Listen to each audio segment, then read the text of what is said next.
भिक्षु संघ को वंदामि, सभी धम बंधुओं को नमः बुद्धाय। जय भीम। जय भीम। जैसे हमने जो कल चर्चा करी थी वो था कि लोगों पर, सामान्य उम्र वर्ग के जो लोग हैं, व्यक्ति हैं, उनका एक दूसरे पे प्रभाव जो है वो कैसे रहता है, वो नकारात्मक सकारात्मक प्रभाव जो है उनके बारे में हमने जो है संक्षेप में चर्चा की। ये प्रभाव देखिए, ये छोटे बच्चे से लेके बुजुर्ग तक होता है। लेकिन अक्सर हम ये मानते हैं कि जो बुजुर्ग होते हैं वो, उनकी आयु हो चुकी होती है, वो लंबा जीवन जी चुके होते हैं, लेकिन उन पे जो अपनी एज ग्रुप का प्रभाव है, अपने उम्र वर्ग के दूसरे बुजुर्गों का प्रभाव है, वो शून्य रहता है। लेकिन ऐसा नहीं है। और हम ये भी मानते हैं कि बहुत छोटे बच्चों को पे जो है अपने उम्र वर्ग का प्रभाव जो है वो नहीं रहता। ऐसा भी बिल्कुल नहीं है। हालांकि प्रत्येक मनुष्य जो है वो कहीं ना कहीं जो है एक दूसरे को प्रभावित करता है, लेकिन जो समान उम्र वर्ग के लोग हैं वो एक दूसरे को जो है बहुत ही शीघ्रता से प्रभावित करते हैं, और वो प्रभाव जो है वो ज्यादा लंबे समय तक रहता है। जब हम सकारात्मक नकारात्मक प्रभावों की बात करते हैं तो हमारी एक जे जो है आदत रही है हमारे समाज की कि हम हमेशा नकारात्मक जो है बातें हैं उनके बारे में बात करते हैं, नकारात्मक भावों के बारे में बात करते हैं, नकारात्मक प्रभावों के बारे में बात करते हैं।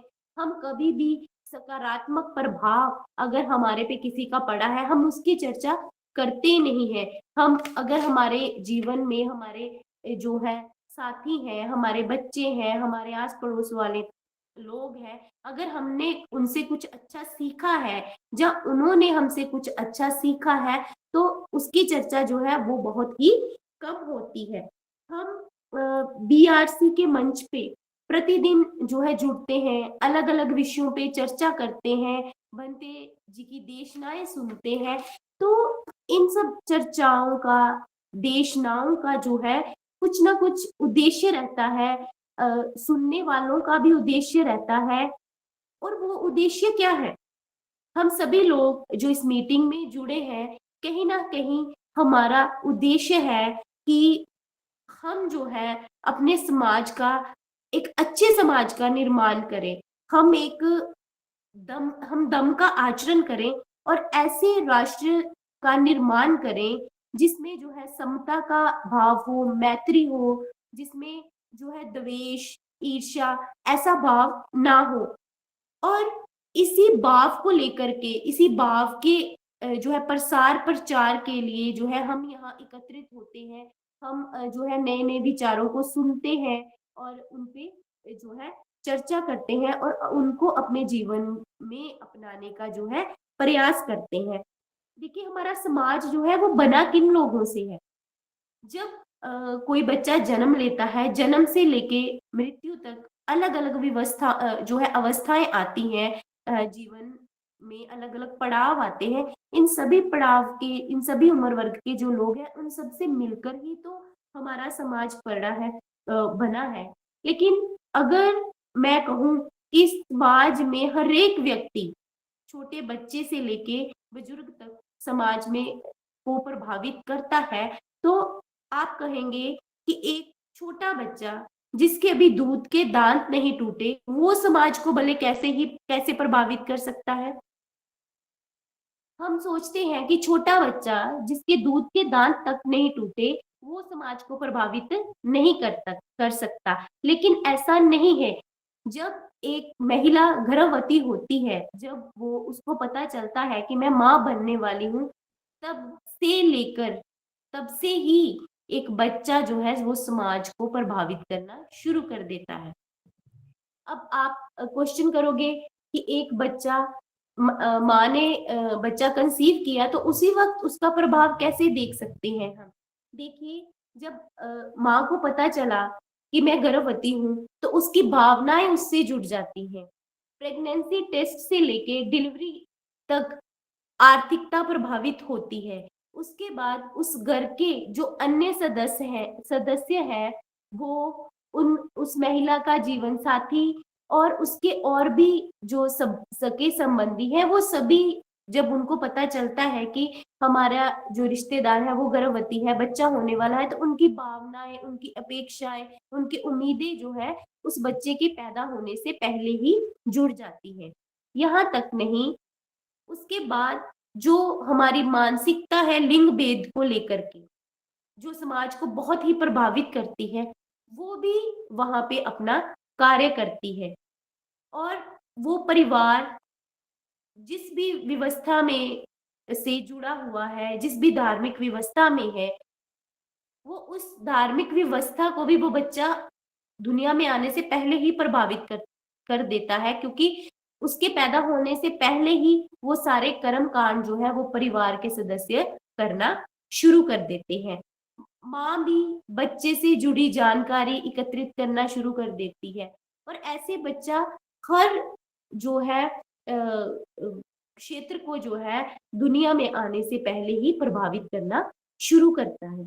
और बात यहाँ तक ही नहीं खत्म होती। मैंने देखा है कि अगर बहुजन समाज में किसी बच्चे का जन्म होने वाला है तो दूसरी व्यवस्था के लोगों ने उसके दुनिया में आने से पहले ही उनके मन में एक डर पैदा होते हुए देखा है, कि डरे हुए देखा है उन लोगों को कि ये बहुजन समाज में एक नए बच्चे का जन्म होने वाला है, इसको कैसे भ्रमित करना है, जन्म से पहले ही उसकी बच्चे की माँ को कैसे भ्रमित करना है। मैं एक एग्जांपल देती हूँ। एक बार मुझे चेकअप के लिए गायनी के पास जो है हॉस्पिटल में जाना पड़ा, महिला डॉक्टर के पास। तो वहाँ बहुत सी महिलाएं थी जो चेकअप के लिए पहुंची थी और वो महिला दूसरी व्यवस्था की थी और वो हमारी महिलाओं को कैसे भ्रमित कर रही थी। वो उनका चेकअप तो कर रही थी, दवाइयां तो लिख रही थी, लेकिन साथ ही साथ उनको एक मंत्र दे रही थी, एक विभूति दे रही थी और एक छोटी सी जो है आप कह सकते कांच की बोतल में जो है पानी जल भर के जो है वो दे रही थी और उनको बोल रही थी आप इसको पियो और आपका बच्चा जो है फलान फलान कथित देवी देवते जैसे उसमें गुण होंगे, वो बढ़िया होगा। मतलब देखिए, बच्चे के जन्म से पहले ही उसको जो है उसकी माँ को भ्रमित किया गया और वो माँ जो है वो सहज ही अपने बच्चे को वैसा बनाएगी। अब देखिए, ये बच्चा जन्म से पहले ही हमारे समाज को जो है वो प्रभावित कर चुका है। और इस तरह एक और एग्जाम्पल है, जब मेरी देवरानी की डिलीवरी हुई तो वार्ड में एक डॉक्टर घूम रही थी। वो क्या कह रही थी कि जो फीमेल बच्चियां पैदा हुई हैं उनका नाम इस देवी के नाम से, वो कह रही थी कि ये रख दो, और जो मेल बच्चे पैदा हुए हैं उनका नाम ये रख दो। और मेरी जो सासू माँ है उन्होंने मुझे कहा कि डॉक्टर है, डॉक्टर जो है भगवान का रूप है, उसने तो हमारे बच्चे का नाम रख दिया है, अब हम वहीं रखेंगे। तो हम तो समझते हैं इस बात को।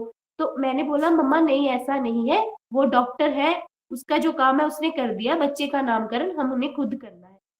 लेकिन वहां हम अकेले नहीं थे, और भी बहुत सारी महिलाएं थी, बहुत सारी फैमिलीज थी। तो देखिए, उन्होंने कितने लोगों को, उस डॉक्टर महिला डॉक्टर ने, एक महिला डॉक्टर ने प्रभावित किया और उस ग्रुप की सारी महिलाएं जो है वो प्रभावित हुई और वही जो है मल्टीपल होके हमारे समाज को जो है वो प्रभावित करेंगी। और यहाँ हम देखते हैं कि एक छोटे बच्चे से लेकर के पैदा होने वाले बच्चे तक कैसे हमारा समाज जो है वो प्रभावित है। उसके बाद जो है, जब बच्चा बड़ा होता है तो क्या है कि उस बच्चे को जो कविताएं सुनाई जाती हैं, उस एज ग्रुप के सभी बच्चे वैसी कविताएं सुनते हैं, वैसी लोरियां सुनते हैं, वैसे कार्टून्स देखते हैं। उनकी जो मानसिकता है वैसी ही हो जाती है। और जो माएँ हैं, जो मदर्स हैं, वो उनको कैसे जो है सिखाती हैं बातें, कैसे उनको जो है संबोधन करना सिखाती हैं। ये सब अलग-अलग घरों में चाहे बच्चे पल रहे हैं, उनका एक-दूसरे के साथ जो है सीधा-सीधा संपर्क नहीं है छोटे बच्चों का। लेकिन फिर भी कहीं न कहीं वो सेम कार्टून, सेम कविताएं, वो एक तरह की बातें सुनते हैं, एक तरह की बातें एक दूसरे को सिखाई जाती हैं, और वो ग्रुप जो है वो छोटे बच्चों का वो एक तरह से ही जो है प्रभावित है। और कुछ खास दिनों में जब मार्केट में हम जाते हैं, देखते हैं छोटे बच्चे जो बोल नहीं सकते, मात्र 2-3 साल के हैं, 2-3 साल के हैं, वो देखते हैं कि अलग अलग तरह से जो छोटे बच्चे हैं उनको विशेष तरह के ड्रेसेस से सजाया गया है, वो मार्केट में घूम रहे हैं, बच्चे उनको देख के प्रभावित होते हैं। हालांकि उनको बोलना नहीं आया, वो बता नहीं सकते कि मुझे वो ड्रेस लेना है या नहीं लेना है, लेकिन जो माताएं हैं वो प्रभावित होकर अपने बच्चों को वो ड्रेसेस दिलाती है। वो प्रभाव जो है उन छोटी एज के ग्रुप के बच्चों में हम जो देख सकते हैं, और ये धार्मिक भी है, सामाजिक भी है, और आर्थिक भी है। यहाँ स्पष्ट रूप से दिखने को मिलता है कि एक छोटा सा बच्चा जो है कैसे ये सभी क्षेत्रों को जो है वो प्रभावित कर रहा है। इसके अलावा हमारे जो लिंग भेद है हमारे समाज में, बेटा है या बेटी है, ये जो है वो भी बहुत ज्यादा प्रभावित करता है। हमने कल चर्चा की थी इस बात पे।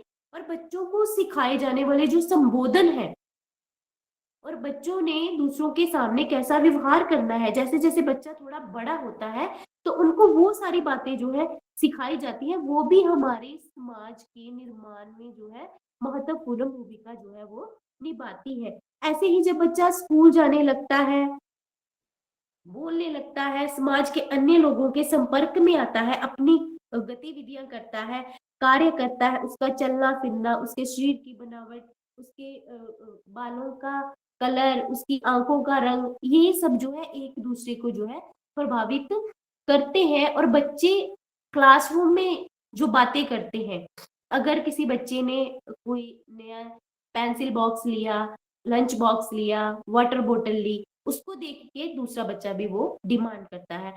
वहां आके बच्चे अपने घर के माहौल के हिसाब से जो बातें करते हैं, छोटे बच्चे, एक बच्चे ने कुछ सीखा घर से, वो दूसरे बच्चे को बता रहा है, और वो सारे बच्चे सेम बात कर रहे हैं।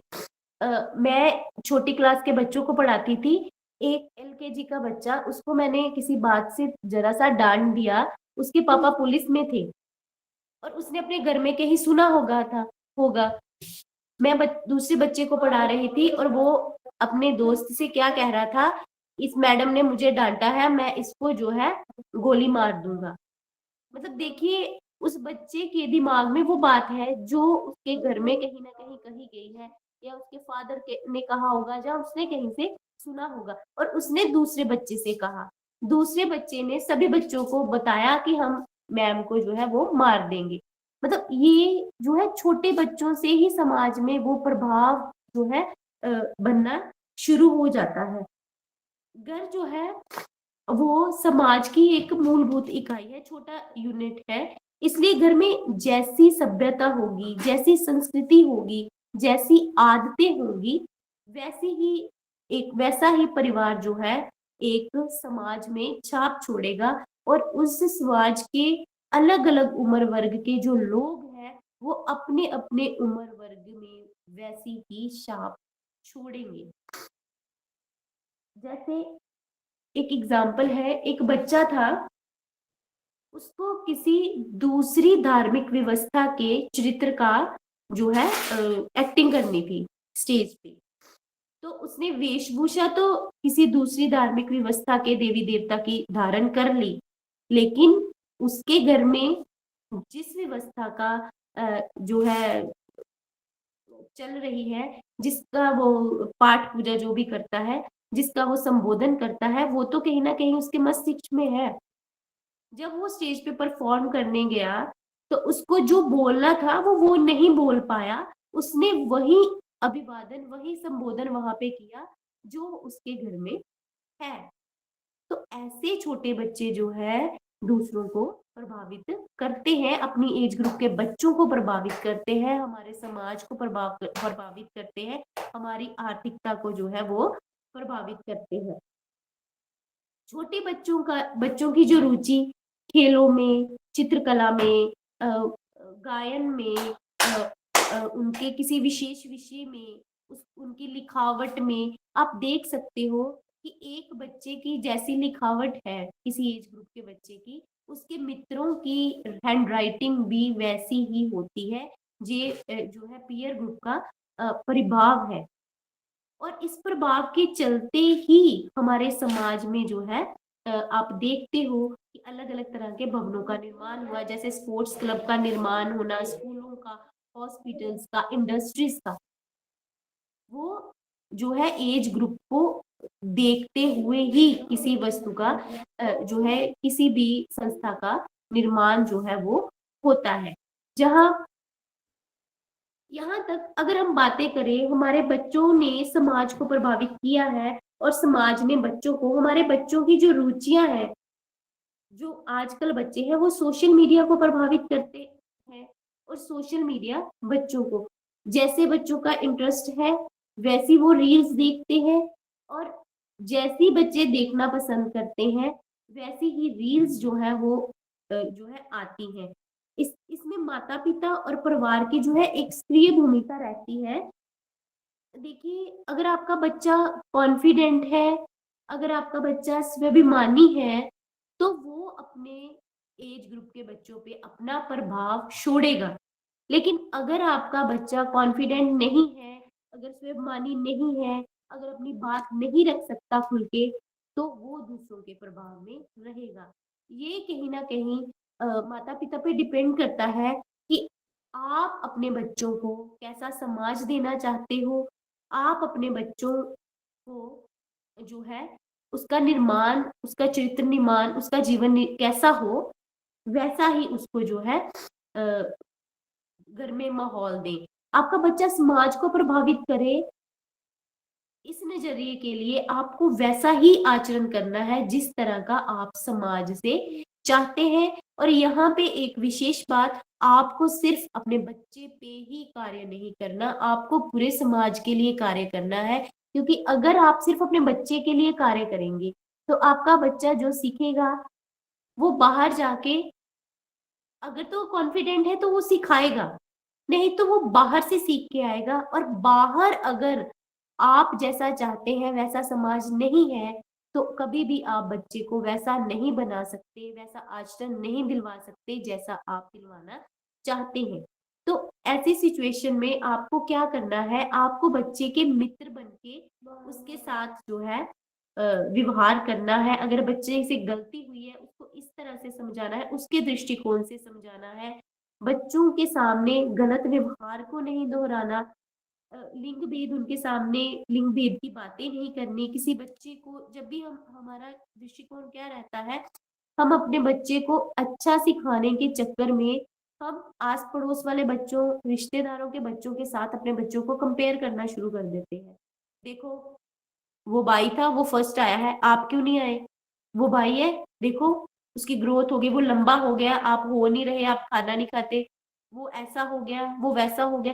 मतलब हम अपने बच्चों पे अननेसेसरी जो है वो प्रेशर डालते हैं, जो कि हमें नहीं करना। इसके चलते ही जो है हम अपने बच्चों के इंटरेस्ट के अकॉर्डिंग जो है उनके लिए एक्टिविटीज प्रोवाइड नहीं करवाते।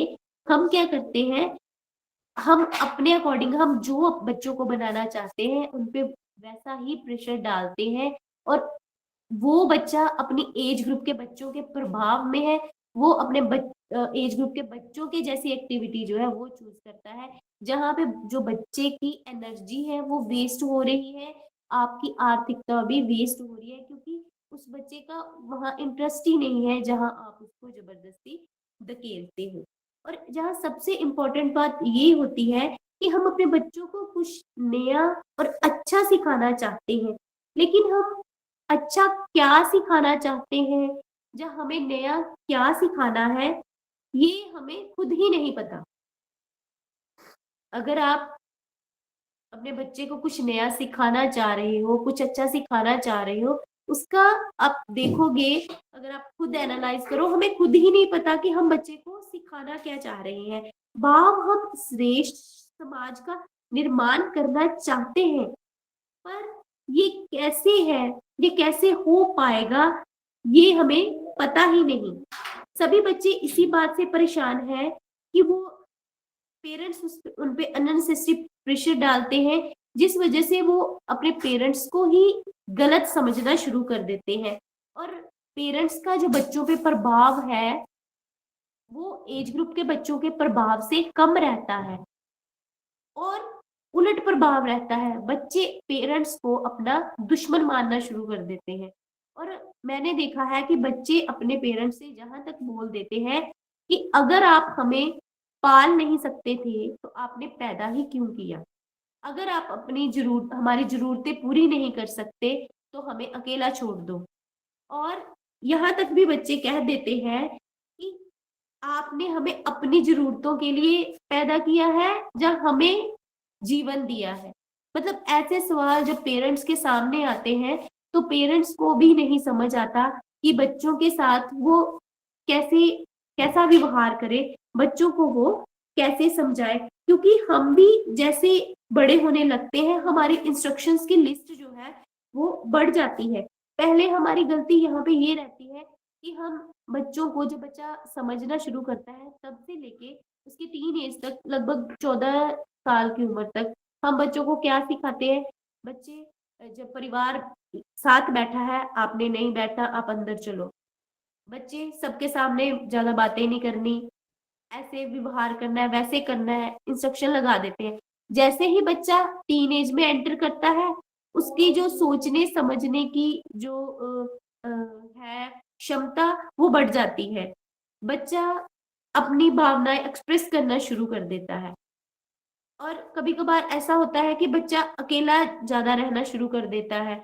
और हम कुछ बच्चों को जब बाहर देखते हैं कि वो बच्चे खुद को एक्सप्लोर करते हैं, वो खुद को बताते हैं, खुद अपनी एक्टिविटीज को जो है सबके सामने अच्छे से पेश कर सकते हैं कॉन्फिडेंटली। तो हम फिर अपने बच्चों पे उलट प्रभाव डालते हैं, उनको ऑपोजिट बिहेव करने के लिए फिर हम उनको स्टिमुलेट करते हैं। हम क्या कहते हैं, बेटे देखो कॉन्फिडेंस होना चाहिए, बेटे देखो परिवार में पूरी फैमिली में बैठो।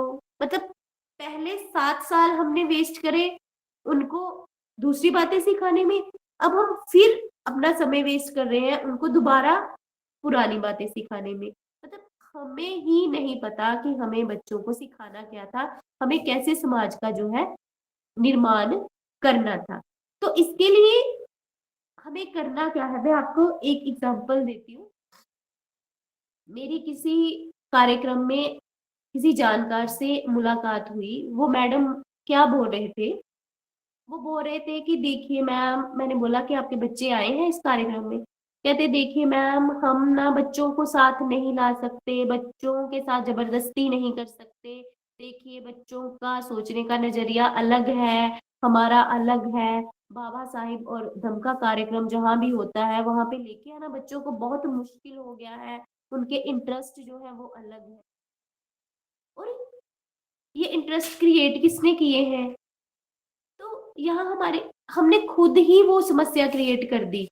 देखिए कैसी, जब हम बौद्ध नहीं बने थे, जब हम बौद्ध नहीं थे, हमने बाबा साहिब के बारे में नहीं जाना था, हमने तथागत के बारे में नहीं जाना था, तो हम जिस व्यवस्था में थे, क्या हमारे पेरेंट्स ने कभी हम पे प्रेशर डाला था कि आप पाठ करो, आप पूजा करो, आप ये करो, आप वो करो? कभी भी नहीं। हमारे पेरेंट्स क्या करते थे, हमारे बड़े बुजुर्ग क्या करते थे, बस जब भी कोई अच्छा कार्य हुआ, बुरा कार्य हुआ, सुबह उठे, शाम को सोए, खाना खाने से पहले, बाद में, एग्जाम से पहले, बाद में, मतलब कोई भी कार्य होता था तो वो क्या करते थे, हाथ जोड़ के कथित देवी देवता को जो है वो परिणाम प्रणाम करते थे और कहते थे कि जो भी हुआ है उनकी वजह से हुआ है, चाहे अच्छा हुआ है चाहे बुरा हुआ है। हमें कभी भी उन्होंने नहीं कहा कि आप भी ऐसा करो। पर हमने देखते देखते ही सीख लिया और वो चीजें हमारे बातों में आ गई, हमारे व्यवहार में आ गई और हम अंधविश्वासी बन गए। और यहाँ तक कि अभी अगर हमें कोई, मतलब अगर कोई व्यक्ति बुद्धिस्ट नहीं है, बाबा साहेब की विचारधारा को फॉलो नहीं करता, अगर हमसे कुछ कोई बात करे तो वो उसी व्यवस्था में जकड़ा हुआ है। तो यहाँ पे हमारे से गलती क्या हो रही है, बस हम क्या कर रहे हैं, हम अपने बच्चों साथ सीधी चर्चा करना शुरू कर देते हैं, उन पे सीधा जो है उनको कहना शुरू कर देते हैं कि हाँ, हमें ऐसा करना है, हमें वैसा करना है। लेकिन हमें असल में करना क्या है? हमें आचरण करना है बस।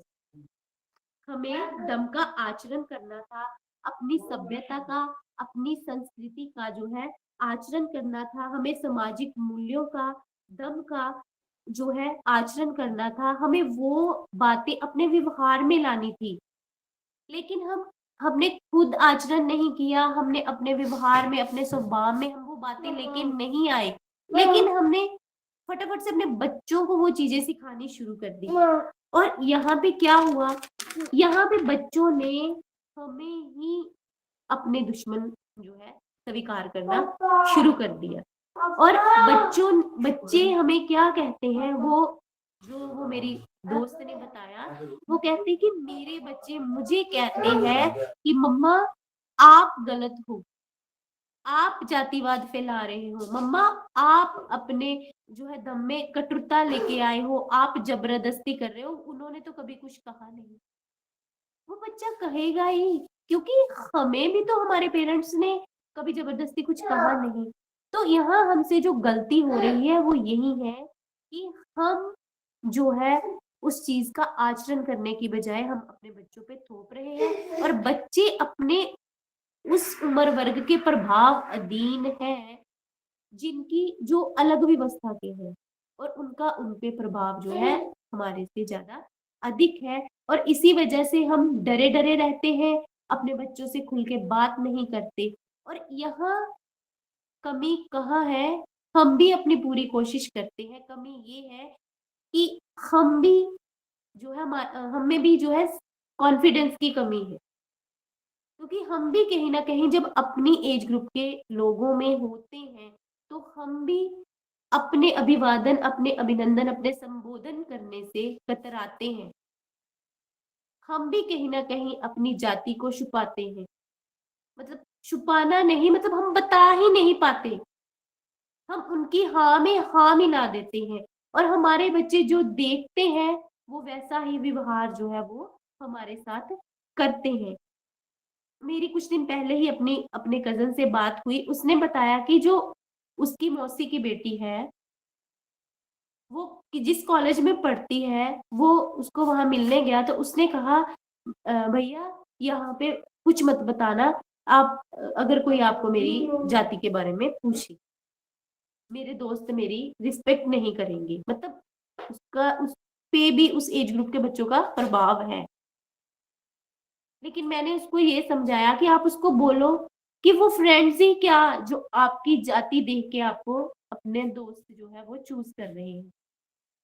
तो यहाँ पे हमें अपने बच्चों के दृष्टिकोण को समझना है, उस दृष्टिकोण से ही अपने बच्चों को जो है वो समझाना है, और उनको सीधे सीधे किसी भी बात के लिए फोर्स नहीं करना।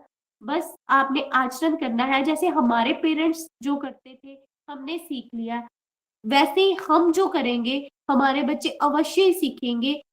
समय लग सकता है, लेकिन जो है आपके हाथ असफलता नहीं लगेगी, आप जरूर अपने कार्य में जो है वो सफल होंगे। जब हम यही कार्य कॉन्फिडेंस से करेंगे तो हमारे बच्चे जो है वो खुद ही खुद वो सभ्यता, वो संस्कृति, वो दम का आचरण और वो श्रेष्ठ जीवन को सीख लेंगे, और वो फिर अपनी एज ग्रुप के बच्चों को प्रभावित करेंगे, और फिर समाज का जो है निर्माण होगा उसी तरह से जिस तरह से हम चाहते हैं। उसके बाद आते हैं टीन एज वर्ग के जो बच्चे हैं, वो टीन एज के बच्चों में जो है हार्मोनल चेंजेस होते हैं। हार्मोनल चेंजेस जो है बड़ी तीव्रता से होते हैं, मतलब जल्दी से होते हैं, जिस वजह से पेरेंट्स को वहाँ एक चुनौती रहती है उनके सामने कि वो उनके इमोशंस को, उनकी भावनाओं को, उनकी सोच को, उनके विचार को जो है कैसे टैकल करें। और उनका जो संघात्मक विकास होना शुरू हो जाता है, भाव उनके सोचने समझने की, तर्क वितर्क करने की जो है क्षमता, वो उनकी वहां पे बढ़ जाती है। तो यहाँ माँ का एक रोल रहता है, वो बहुत ही सूझबूझ भरा होना चाहिए, क्योंकि अगर पेट में पल रहा बच्चा समाज को इतना प्रभावित कर सकता है, तो देखिए टीन एज ग्रुप जो मतलब जिसमें अपार क्षमता होती है, शक्ति होती है रिस्क लेने की, लोगों को प्रभावित करने की, तो वो कितना प्रभावित करेगा अपने समाज को, टीन एज ग्रुप का जो बच्चा है। तो बच्चों के जो साथी समूह है, वो उसको जो है सामाजिक एक्सेप्टेंस जो है वो सामाजिक समर्थन जो है वो प्रदान करते हैं इस एज ग्रुप में। तो जहाँ जो है बच्चा समाज में एक अलग पहचान पाना चाहता है, वो चाहता है कि उसकी जो पर्सनैलिटी हो वो यूनिक हो, वो सबसे अलग दिखे, सबसे श्रेष्ठ दिखे, दिखने में भी और उसके कार्यों में भी वो ऐसे कार्य करे जिसकी पूरा समाज जो है वो प्रशंसा करे।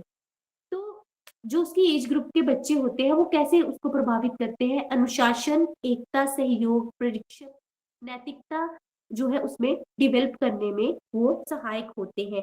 शिक्षा और कौशल विकास, मैं यहाँ सकारात्मकता की बात कर रही हूँ, नकारात्मकता की नहीं, कि बच्चे का अगर एज जिस एज ग्रुप का बच्चा है, अगर उस एज ग्रुप के दूसरे बच्चे जो है वो अच्छी शिक्षा पाना चाहते हैं, अच्छा कौशल सीखना चाहते हैं, तो वो अपनी एज के दूसरे बच्चों को भी प्रभावित करते हैं। और बच्चों को टीम वर्क जो है वो करना आता है, नई तकनीकी सीखते हैं और बच्चे जो है रिस्क टेकिंग होते हैं। अगर उनका एक ग्रुप जो है वो रिस्क लेने से नहीं डरता, तो आपका बच्चा भी रिस्क लेने से नहीं डरेगा। अदरवाइज आपका बच्चा भी डरता रहेगा। सामाजिक जागरूकता जो है वो टीन एज के बच्चों में अपने ग्रुप को देख के आती है कि कैसे उन्होंने पर्यावरण का संरक्षण करना है, और जैसे रक्तदान करना, स्वच्छता प्रदान करना, दूसरों की हेल्प करना, दान करना और अपने समान जो है ऑपोजिट लिंग को जो है वो समानता देना। डिजिटल सिक्योरिटी को लेके बच्चे डिस्कशन करते हैं, वो उनमें जो है अवेयरनेस आती है, इनोवेटिव आइडियाज जो है वो शेयर करते हैं और लीडरशिप क्वालिटीज जो है वो अपनी एज ग्रुप के बच्चों से ही वो सीखते हैं। उनमें नेतृत्व करने का, निर्णय लेने की जो क्षमता है वो अपनी एज ग्रुप के बच्चों से ही आती है। देखिए, अगर आपकी एज ग्रुप के बच्चे जो है वो बड़े-बड़े निर्णय ले रहे हैं, बड़ी-बड़ी बातें कर रहे हैं, तो आपका बच्चा भी वैसा ही होगा और उस ग्रुप के सभी बच्चे जो हैं वो ऐसे ही होंगे। अगर वो किसी नशे में धुत है, तो सारे ग्रुप के बच्चे भी सेम ही होंगे। अगर आपने देखा होगा कि एक अलग-अलग जो है स्ट्रीम में इंटरेस्ट लेने वाले बच्चे, उनका ग्रुप भी अलग-अलग होता है। क्योंकि इंटरेस्ट के अकॉर्डिंग जो है वो बच्चों की उम्र वर्ग के जो है वो ग्रुप जो है वो बन जाते हैं। जैसे मैं अगर अपनी उदाहरण दूँ, मैं 2017-18 में जो है मैं बाबा साहिब के मिशन गुरदासपुर मिशन में आई थी।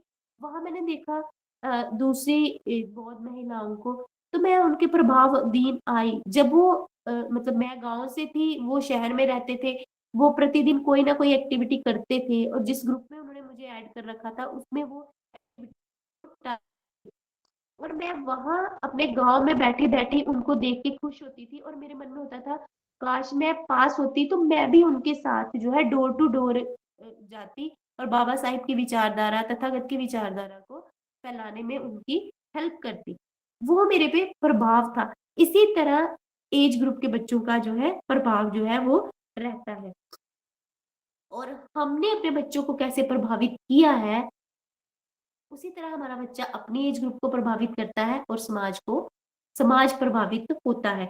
परिवार से धर्म आचरण सीखा हुआ बच्चा व्यक्ति अपनी उम्र वर्ग के लोगों को जब लीड करता है, प्रभावित करता है, तो हम जैसे राष्ट्र का निर्माण चाहते हैं, वैसे राष्ट्र का निर्माण अवश्य होता है। आगे है वयस्क समूह।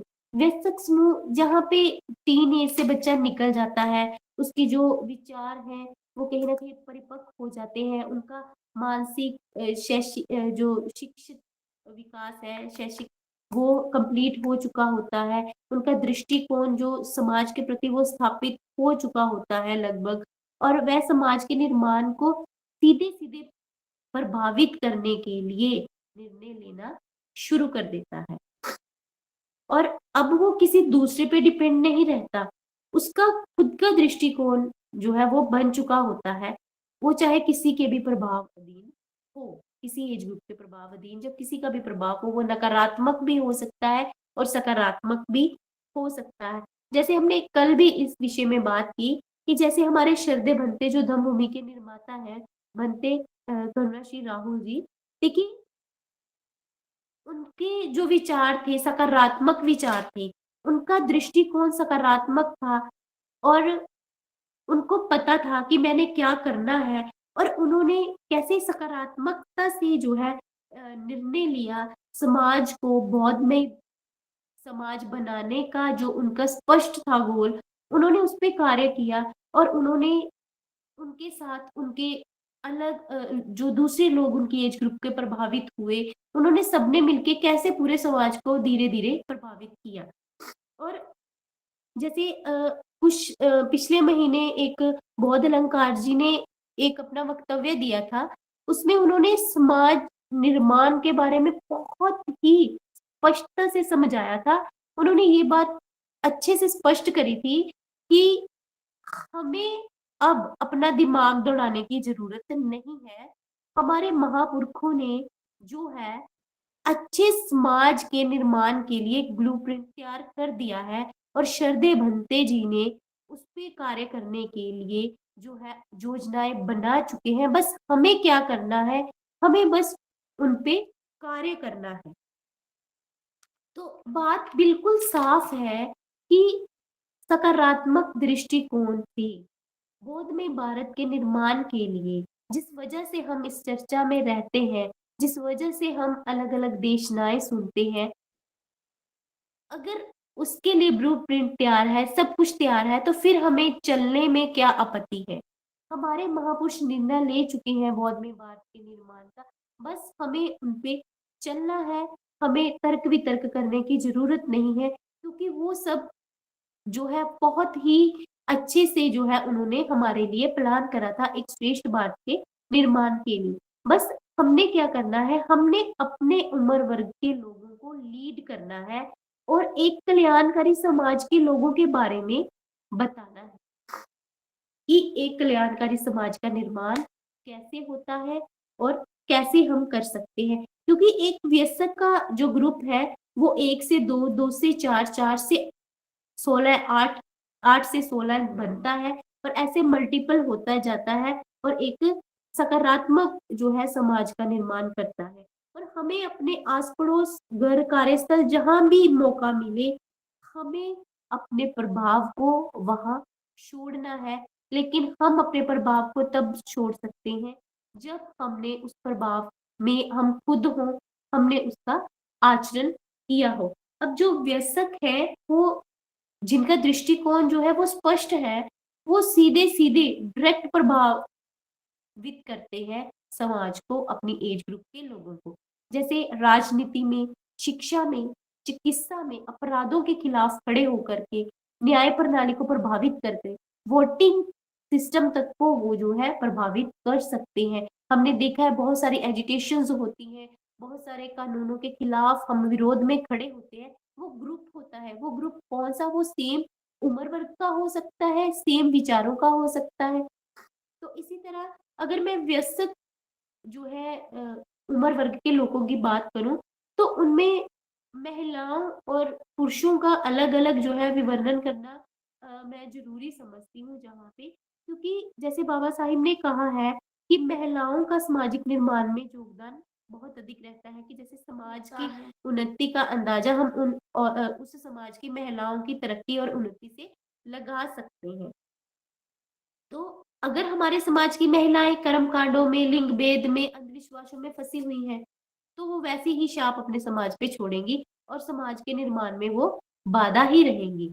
लेकिन अगर क्योंकि वो बच्चों के साथ ज़्यादा टाइम स्पेंड करती हैं, जैसे धर्म जैसे भंते जी ने बहुत स्पष्टता से बहुत बार बताया है कि धर्म जो है हमें एक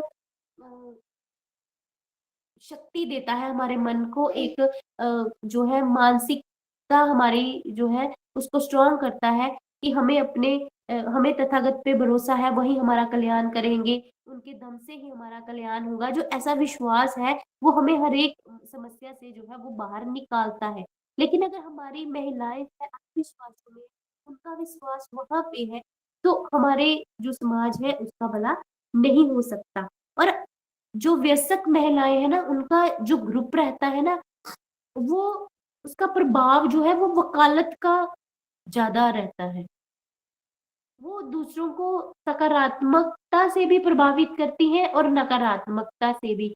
लेकिन जो अबोध महिलाएं हैं, वो बहुत ज्यादा नकारात्मक प्रभाव जो है वो छोड़ती हैं, जिसकी वजह से सकारात्मक प्रभाव जो है वो बहुत कम हमें दिखने को मिलता है। तो वो क्या करती है, वो अपने साथ वाली महिलाएं जो कि कहीं ना कहीं सकारात्मक विचारधारा की है, उनको चुप रहने के लिए कह देती हैं। किसी बड़े बुजुर्ग की जो है डर दिखा देती हैं, या कोई और डर दिखा देती है, जिसकी वजह से जो महिला है उसका जो पॉजिटिव इफेक्ट है समाज पे पड़ने वाला, वो कहीं ना कहीं वो शून्य हो जाता है। तो हमारी ये महिलाएं, जो अबोध महिलाएं हैं, उनको हम उनको सीधा सीधा तो कुछ नहीं कह सकते, लेकिन जो सकारात्मक सोच वाली महिलाएं हैं, जो बौद्ध महिलाएं हैं, वो उनको जो है अपने कार्य से, अपनी अपने आचरण से जो है वो प्रभावित कर सकती हैं। और हमारे जो बौद्ध महिलाएं हैं, उनकी जो बातें हैं उनमें स्पष्ट रूप से फालतू की चर्चाएं नहीं रहती। लेकिन जो अबोध महिलाएं हैं, उन वो कभी समाज में, राजनीति में इंटरेस्ट ही नहीं दिखाती।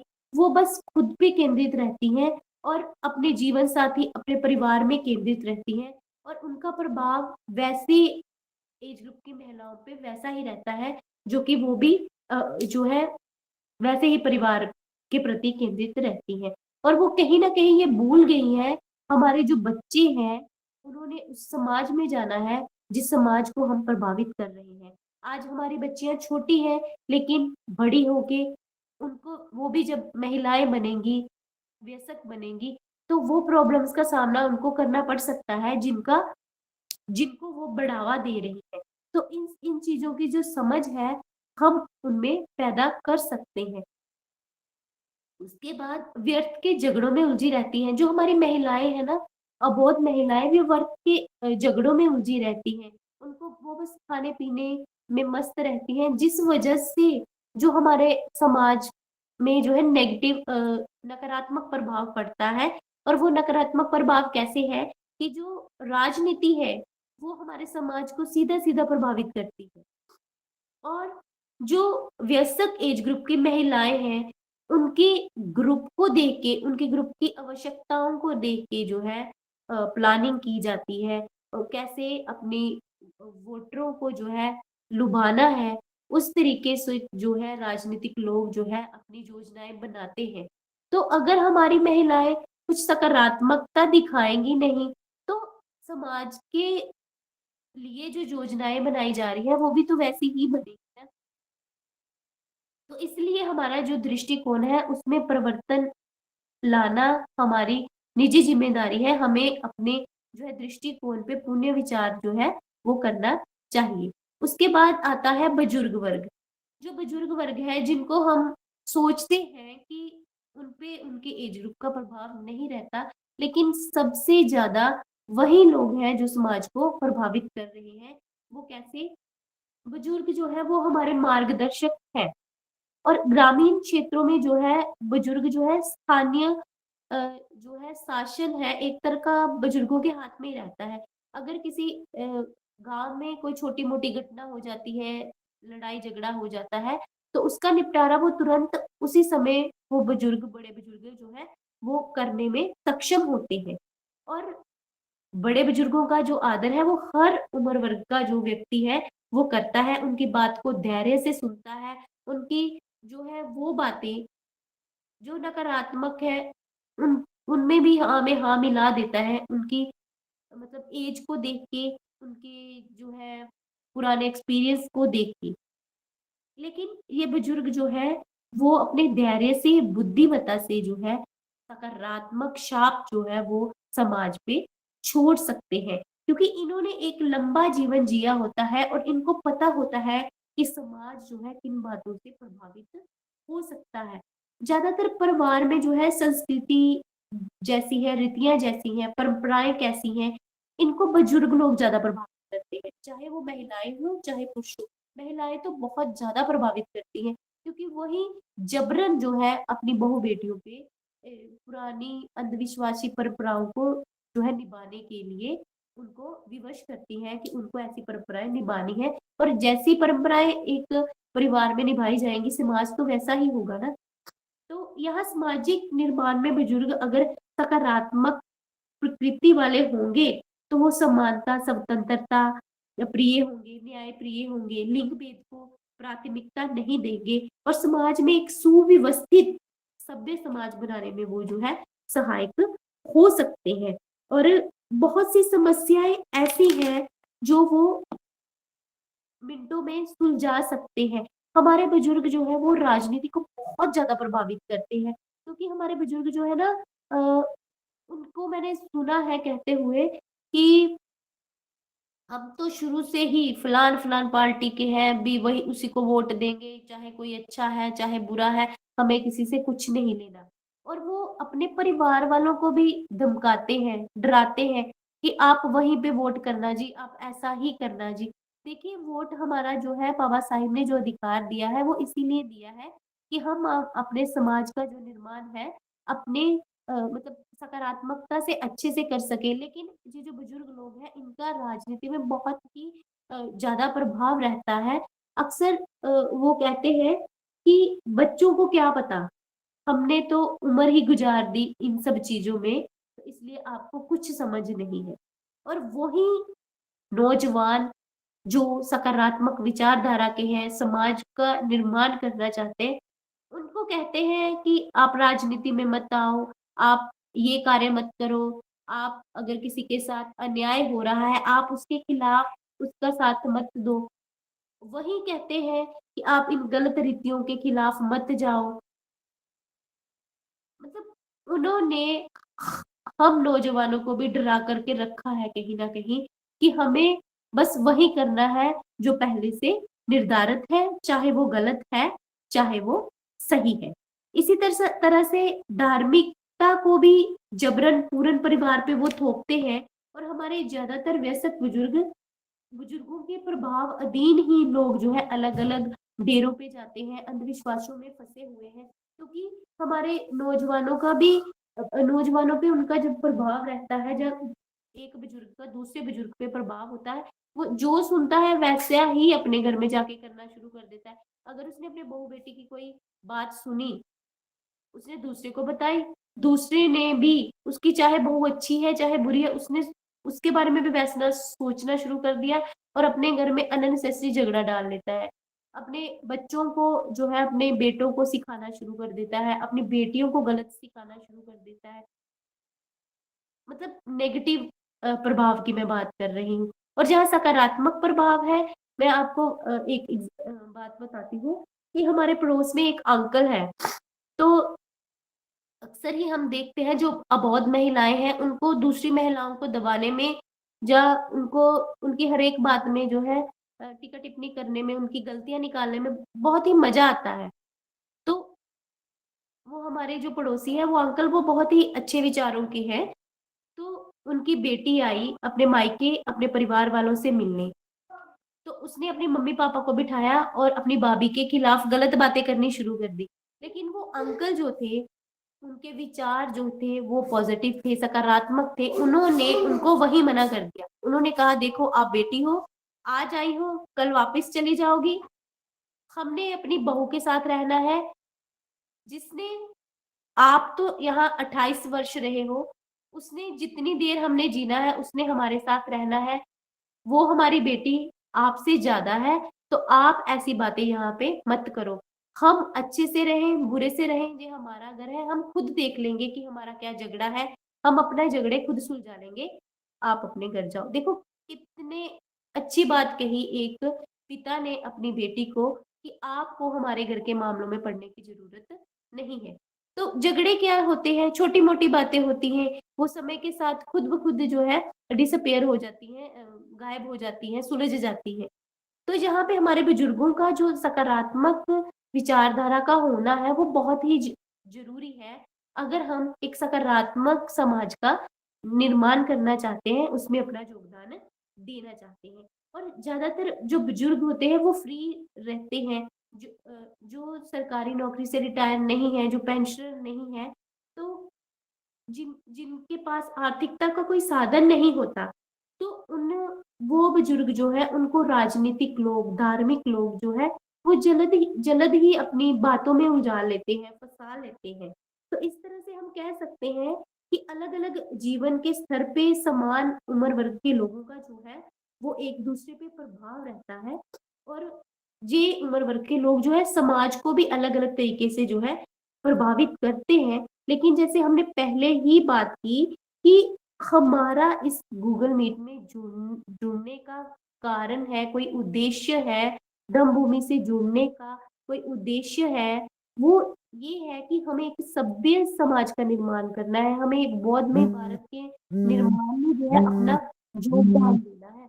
हमें जो है तथागत बुद्ध की शिक्षाओं को जो है अपने जीवन में उतारना है, और हमें नकारात्मक प्रभावों को जो है शून्य करना है, उनसे हमें बचना है। तो हमें सकारात्मक प्रभावोधीन जो है अपनी अपनी उम्र वर्ग के लोगों को जो है हमने प्रभावित करना है। उनको प्रभावित करने के लिए हमें खुद पहले दम का आचरण करना होगा, और एक बौद्धमय भारत के निर्माण में जो बनता योगदान है हम दे सकते हैं। और हमें ये कार्य बहुत ही जो है समझदारी से, सूझबूझ से करना है। हमें अपने बच्चों के साथ, जिस उम्र वर्ग प्रत्येक के घर में जो है प्रत्येक उम्र वर्ग के लोग रहते हैं, उनके साथ उनके दृष्टिकोण को जान के वैसा ही व्यवहार करना है। हमें दम जो है थोपना नहीं है। जैसे मैंने पहले ही समझाया, अपनी वो दोस्त की उदाहरण दी कि वो अपने बच्चों को जो है कह रही थी कि प्रोग्राम में चलो, तो बच्चों ने सीधा कह दिया कि आप ज आतंकवाद फैला रहे हो। तो हमारे बच्चों की विचारधारा ऐसी हमारे प्रति ना हो, हमें इस चीज़ के प्रति जो है बहुत ही ध्यान रखना है, और इन सब चीज़ों का ध्यान रखते हुए जो है हमें ये कार्य करना है। मैं यही अपनी वाणी को विराम देती हूँ। महाकारुणिक बुद्ध को मेरा नमन, भिक्षु संघ को वंदामि, सभी को नमो बुद्धाय। जय